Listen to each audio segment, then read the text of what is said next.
Assalamualaikum warahmatullahi wabarakatuh.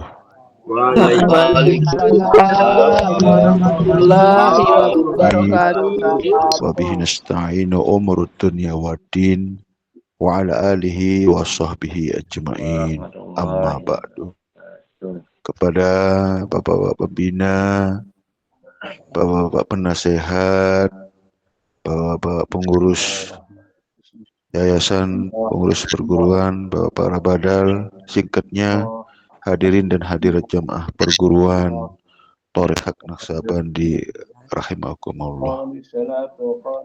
Puji dan syukur kita sama-sama memanjatkan kehadirat Allah Subhanahu wa taala atas limpah rahmat, taufik dan hidayahnya kepada kita semua sehingga dapat melaksanakan kewajiban dan rutinitas kita ini untuk menjalankan sholat subuh serta zikir bersama serta berselawat kepada baginda Rasulullah SAW. Semoga amal ibadah kita ini selalu mendapatkan limpah rahmat dari ridhonya. Amin. Amin ya rabbal alamin. Kemudian tak lupa juga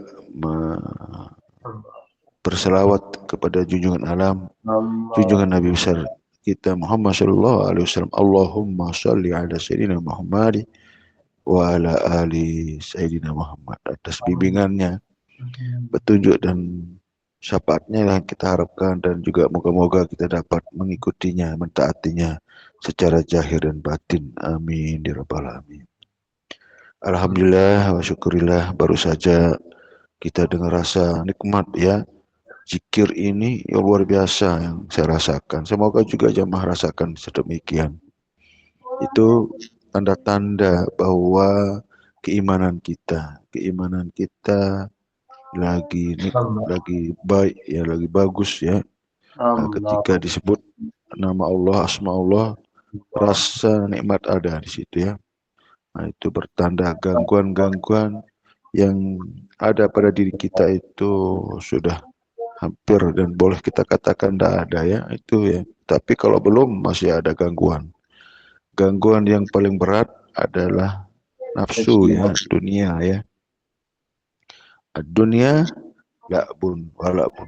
Dunia itu adalah permainan yang melalaikan kita sebenarnya ya. Membuat hijab dinding kita ke Allah itu sebenarnya. Maka kita disuruh tinggalkan dulu ketika sholat, ketika zikir. Biarkanlah dia di luar sesuai dengan tempatnya. Dia jangan dibawa gitu. Bukan kita tinggalkan dunia artinya kita tidak kerjakan dunia, tidak. Artinya kita jangan bawa dalam sholat, jangan bawa dalam zikir itu kan. Nah, kalau itu kita bawa, ya, itu terhalang kita, zikir kita, sholat kita. Harus kita tinggalkan dulu. Nah, jadi maka disitulah kita pentingnya ditunjukkan ilmu petunjuk ini, ilmu hakikat masuk ke wilayah itu ya, berada di situ, fokusnya di situ lagi ya, tidak lagi di luar. Itu sebabnya bisa terciptanya namanya nikmat, ikhlas, khusyuk, itu di situ, ada di situ di dalamnya. Jangan ditinggalkan, jangan dilupakan. Kalau urusannya dunia nanti selesai ya, bukan kita lupa, tidak boleh. Maka dalam Al-Quran disebutkan wabtagu bima ataqallahu darul akhirah wala tansa nasibaka minad dunya. Nah itu. Artinya tuntutlah olehmu urusan akhirat, kehidupan akhiratmu. Tuntut harus kita kejar itu, harus kita perhatikan. Nah, begitu sudah selesai urusan akhirat, wala tansa nasibaka minad dunya. Janganlah kita lupakan urusan dunia.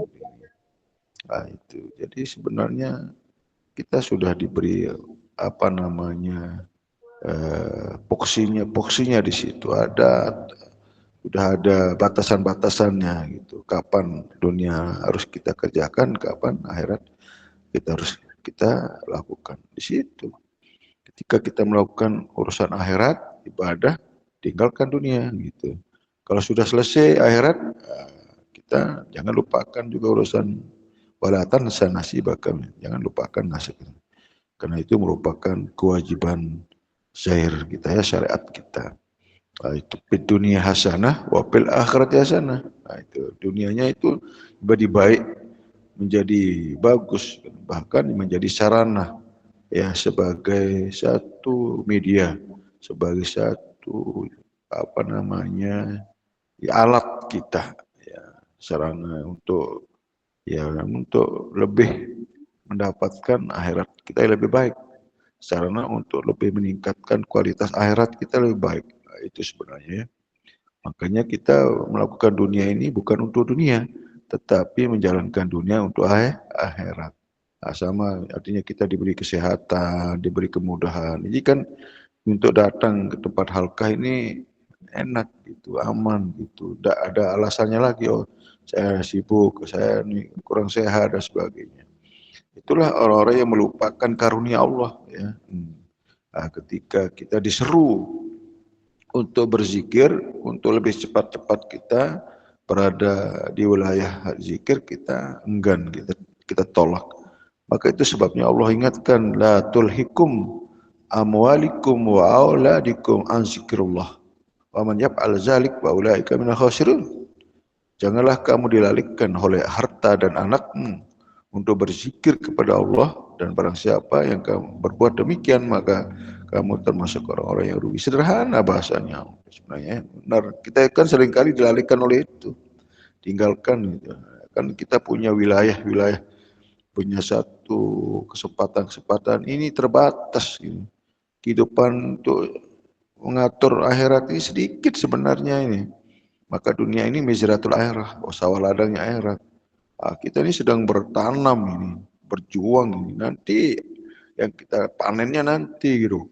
Begitu kita dinazak, kita sekatul maut di situ, betul-betul diperlihatkan daripada perjuangan kita selama kita hidup di dunia ini. Fayunabbiukum bima kuntum. Nah, itulah yang Allah maksudkan.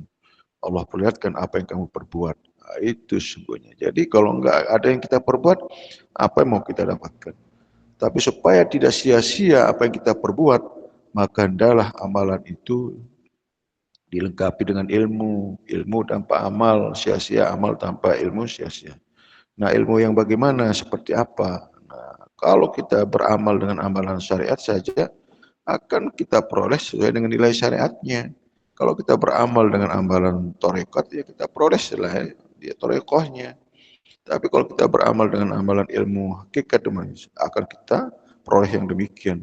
Maka jadi sempurnalah kita. Makanya kenapa syariat tarekat hakam marifat itu harus kita miliki, harus kita ilmukan.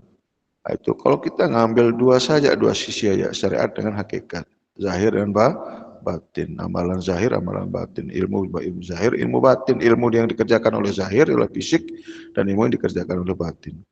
Dua disiplin ilmu ini sangat kuat, sangat dipentingkan di situ untuk kehidupan di dunia dan untuk kehidupan di akhirat. Wa man arada dunia fa alaihi bil ilm, wa man arada al akhirah fa alaihi bil ilm, wa man aradahuma fa alaihi bil ilm. Apabila kita menginginkan dunia, maka hendaklah ada ilmunya. Maka kalau kita ingin akhirat, maka kalau kita inginkan kedua-duanya, maka kedua-duanya lah yang kita pelajari. Itu sebenarnya tidak ada yang tersembunyi di situ. Semua sudah jelas semuanya ya. Apalagi perkara akhirat, perkara tidak mungkin Allah tutup-tutupi, mungkin kita disulit-sulitkan sebenarnya. Tapi kita sendiri yang membuat diri kita sulit, tidak berani, tidak belum waktunya. Mau kapan, mau gimana, harus tunggu mati dulu. Ya silahkan. Nah itu makanya Allah sudah berikan contoh-contoh kepada para nabi-nabi, para sahabat, tapi terus itu sebagai jalan kita menempuh, sebagai jalan untuk menerima petunjuknya, kan begitu.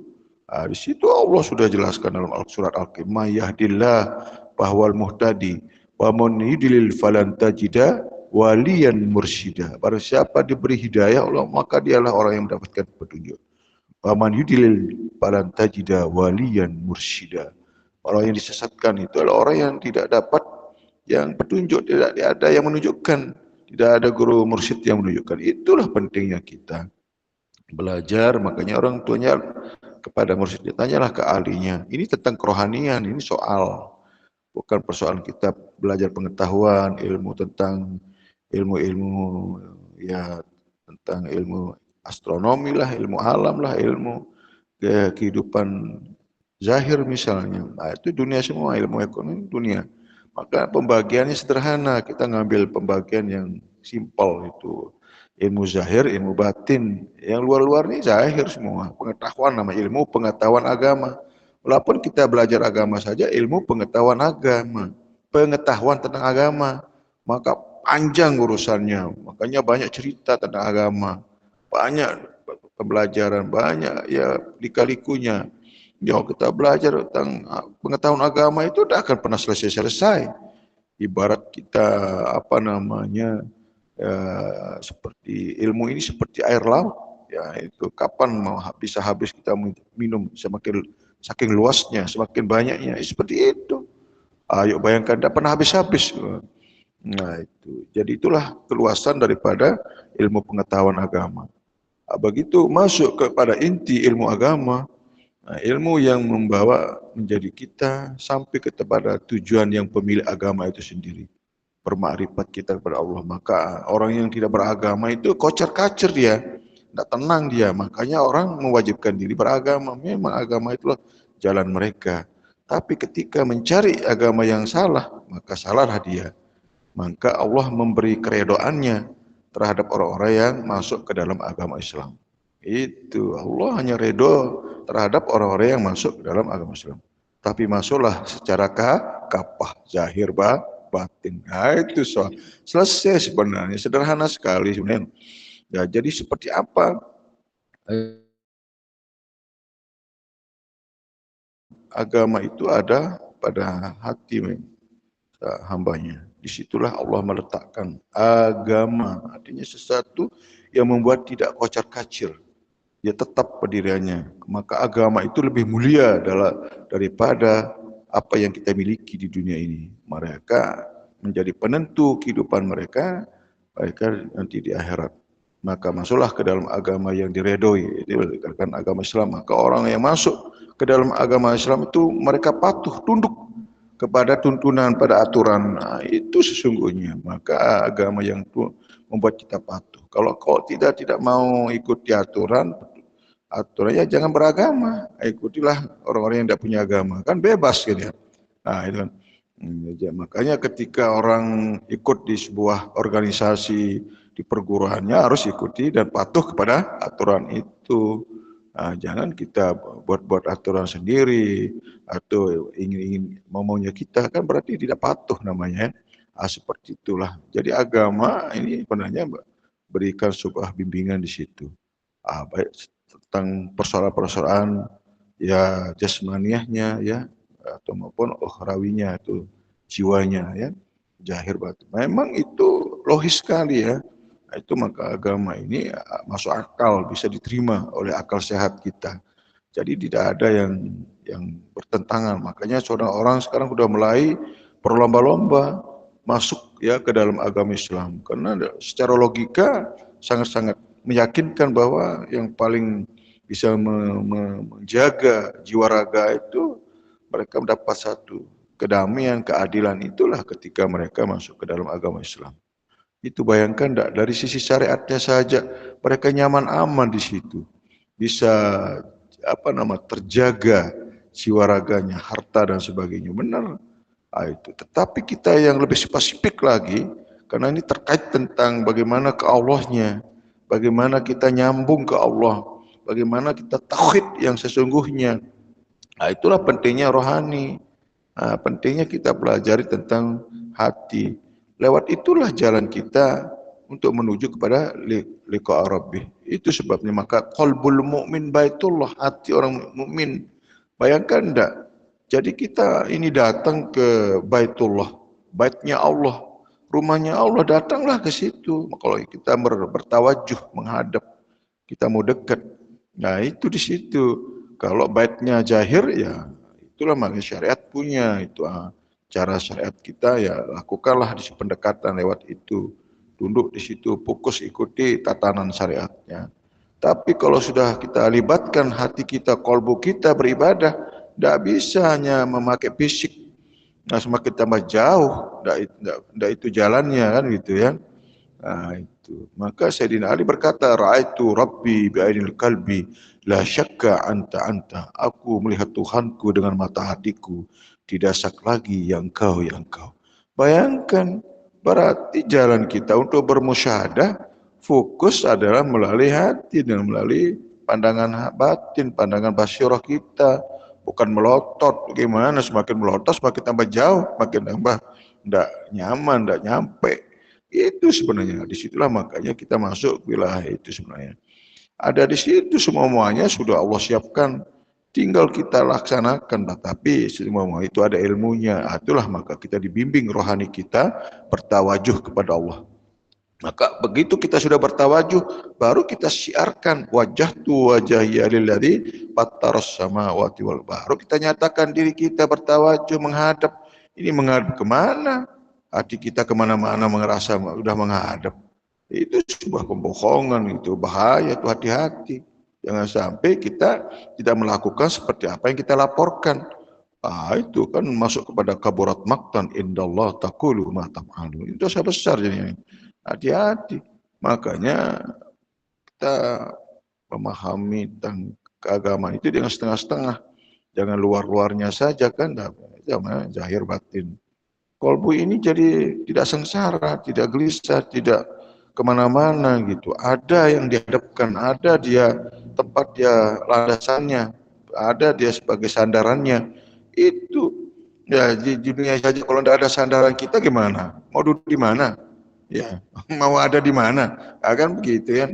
Nah, itu. Zahir ini pun juga punya kedudukan tempat yang baik dan bagus, membuat dia nyaman di situ, elegan dia, kan gitu. Rohani pun begitu. Maka terkatung-katunglah jiwanya karena sandarannya. Itulah sebuah kelalaiannya mereka, kealpaannya, meninggalkan daripada apa yang Allah perintahkan. Uskur rabbaka binafsika tadarruk. Ingatlah Tuhanmu di dalam hatimu. Kita mengingat Allah itu di dalam hati, bukan di pikiran, di lisan. Perhatikan itu pernyataan Allah. Jadi kita mengaplikasikan zikir ini adalah menjalankan perintah apa yang Allah perintahkan. Ingatlah Tuhanmu di dalam hati itu. Jadi begitu kita berzikir dengan kalamul asma, bukan lagi lisan, baru menggelegar, baru rasa zikir itu nikmat, luar biasa. Ndak mau berhari-hari aja ndak masalah. Tapi karena urusan dunia ini ada, kewajiban dunia ada, makanya kita batasi. Kalau kita mau asik ya asik sekali, nggak akan pernah mau berhenti. Nah, itulah daripada rohani itu sebenarnya menikmati sebuah suasana zikir itu yang begitu luar biasa. Itulah yang sambung, itulah yang membuat mereka enjoy. Kehidupan akhiratnya sudah dia temukan di dunia. Jangan menunggu mati dulu baru bisa menemukan. Kalau kita tidak menemukan di dunia, jangan harap menemukan nanti akhirat kita di akhirat juga dalam barzah. Orang siapa buta di dunia ini maka butalah nanti di akhirat. Bayangkanlah pernyataan Allah. Bukan mata zahir ini yang buta, akan tetapi adalah mata yang ada di dalam dada. Itulah kata mata batin. Itu dikirain kita semuanya nanti menunggu mati dulu baru kita bisa kita dapatkan suasananya atau apa yang Allah janjikan. Tetapi memang secara sempurnanya iya. Nah, kalau kita diberikan secara sempurna rasa rohani ini, nanti dunianya kita abaikan, kita tinggalkan, maka sedikit saja sudah luar biasa tak? Nah, itu sebagai satu bukti-bukti, sebagai bentuk dari rasa syukur kita. Allah kasih nikmat itu, tapi luar biasanya. Walaupun sedikit, tapi rasanya sangat berlimpah sekali itu ya. Apalagi yang benar-benar total di situ. Karena ada kewajiban yang lain, maka kita dikasih sedikit itu ya, supaya ada jalan rasa syukur, rasa keimanan kita, membuktikan rasa keimanan itu di situ. Itu sebenarnya maka wala tansa nasibaka. Nah, janganlah ke negara asik kita, zikir asik ibadah, terus kita lupakan nasib kita. Nah, itu makanya ditegur di situ. Makanya jangan kita asik sendiri-sendiri. Maka kapan kita harus bersama-sama, harus kita asik zikir, kapan kita harus kita urus-urusan zahir ini. Itu sebenarnya balance jadinya ya. Jadi semua jalan tanpa mengganggu satu dengan yang lainnya, saling mendukung. Itulah yang dikatakan fit dunya hasanah wa fil akhirati hasanah. Sebenarnya Nabi coba beri contoh bagaimana beliau dalam kehidupan hari-hari. Dia berdagang, bukan dia duduk-duduk manis di kursi, ya. Dia apa namanya, seorang pengembala juga, dia usaha juga. Itu. Jadi tidak ada yang tepuk-tepuk tangan langsung keluar duit, ya, nggak ada. Ini gosok-gosok, terus dia keluar, itu kan sesuatu hal apa namanya yang tidak syariah namanya. Itu. Jadi kita ngambil jalan yang paling ideal sebagaimana yang Nabi contohkan. Sederhananya seperti itu, ya. Jadi kita tidak melebih-lebihkan, tidak kita mengurangi. Yang paling lebih prioritasnya adalah terkait tentang bagaimana Nabi menegakkan sholat. Sholatlah sebagaimana kamu melihat aku sholat. Itu yang sesungguhnya, itu final sudah. Itu jangan sampai kita menambah-nambah dan mengurangi. Maka di dalam hadis itu disebutkan, apabila kamu sholat maka adalah duduk dan pandanglah. Nah ini kita mau sholat, yuk pandangan kita kemana yuk? Apa yang kita menjadi fokus kita sholat? Apa sajadah, apa tembok? Nah, apa gerakan atau bacaan? Berarti udah keluar sekali daripada apa yang diperintahkan. Nah ini yang sebenarnya yang saya maksudkan. Tapi ini kan enggak respon dengan dalil ini jadinya. Nah, itu ibarat kita dikasih resep sama dokter. Jadi kita tidak memperhatikan apa yang tertulis dalam resep itu. Laksanakan sesuai dengan apa yang dia yang ditulis, itu jalankan gitu, jangan hanya dibaca-baca. Sebenarnya itulah baru benar-benar mentaati sebagaimana yang disampaikan. Itu makanya orang yang taat kepada Allah dan Rasul, mereka akan bersama dengannya, dan itulah persamaan yang terbaik, itulah pertemanan yang terbaik, itu persahabatan yang terbaik, orang-orang yang bisa bersama dengan para nabi, para rasulnya Allah. Itu luar biasa sebenarnya. Nah ini, jadi semua tersampaikan lewat dalil, tapi kita seolah-olah ditakuti, belum waktunya, belum bisa dan sebagainya. Kapan? Nah, ini kita mau detik-detik terakhir ini, langkah-langkah terakhir kita ini dalam waktu yang begitu dekat. Kalau kita tidak pandai, tidak bagus mempersiapkan diri kita, ya selesai kita, ya. Nah, itu makanya supaya menjadi husnul khotimah, akhir yang baik, maka kita awali dengan yang baik juga. Bagaimana mau akhir yang baik kalau awalnya tidak baik? Nah itu makanya awal amaluhu bin niat. Makanya tasubin niat, luruskan niat kita di dalam bekerja, dalam beribadah, supaya hasil ibadah itu jadi baik, tidak belok-belok sebenarnya. Nah itu banyak sekali penjelasan-penjelasan seperti itu. Ini udah kita ulang-ulang aja pembahasannya, tapi ya sedikit sebagai satu peringatan saja, ya. Jadi ini pun juga kita tidak ngerti juga ada bahasa-bahasa seperti ini. Mungkin ada nanti dari pihak MC-nya ngasih judul apalah yang terbaik kita mau nyampaikan ini. Kita ini mau nyampaikan yang mana ini? Jamaah-jamaah ini kan sudah mungkin enak dengan bahasa-bahasa itu aja, ya. Tapi jangan, ya, kita ini bukan masalah persoalan kita cari pahala, kita dapat pengetahuan luas dan enggak. Intinya bahwa bagaimana keimanan kita tetap terjaga, terpelihara. Itu maka jalan tol Allah masabit qulubana bil imani hatta indal maut. Itu aja sebenarnya. Terjaga, terpelihara, karena iman dan amal inilah yang kita disungguhkan nanti akan diperlihatkan sebagaimana yang kita lakukan hari ini. Itu soalnya, ya. Semoga bermanfaat. Demikian kurang lebihnya. Wabillahi taufik. Wassalamualaikum warahmatullahi wabarakatuh.